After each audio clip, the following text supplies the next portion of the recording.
नमो नमः। सुप्रभातम्। अद्य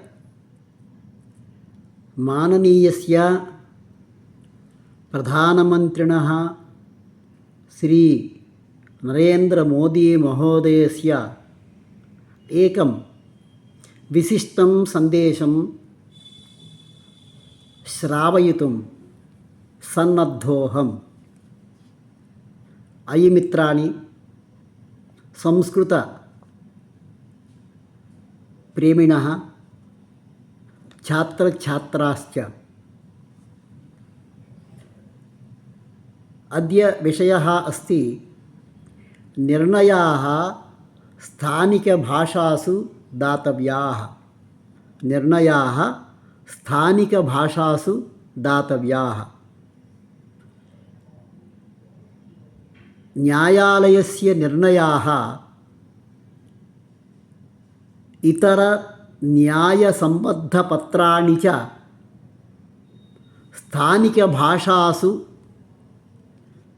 प्रदानस्य अवसरः वर्तते इति प्रधानमन्त्री श्री महोदयः दृढम् अवोचत्। अस्मिन् विषये सर्वोच्चन्यायालयस्य कार्यशैली माननीयेन प्रधानमन्त्रिणा श्री नरेन्द्रमोदी महोदयेन प्राशंसी। सर्वोच्चन्यायालयः 80,000 निर्णयान् 18 भारतीयभाषासु अनुवादाय स्वीकृतं प्रयासं नितरां श्लाघनीयमिति अकथयत्। उच्चन्यायालयाः जिला न्यायालयाश्च एतादृशमेव प्रयत्नं विधास्यन्तीति आशाभावं प्राकटयत् श्री नरेन्द्रमोदी महोदयः।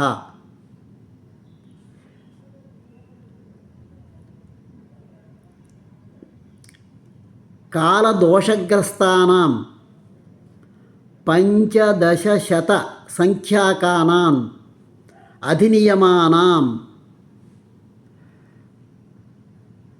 निरस्तीकरणं विगतेषु 10,100 वर्षेषु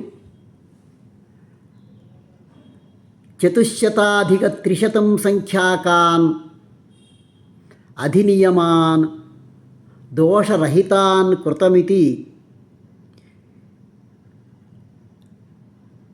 अवोचत्।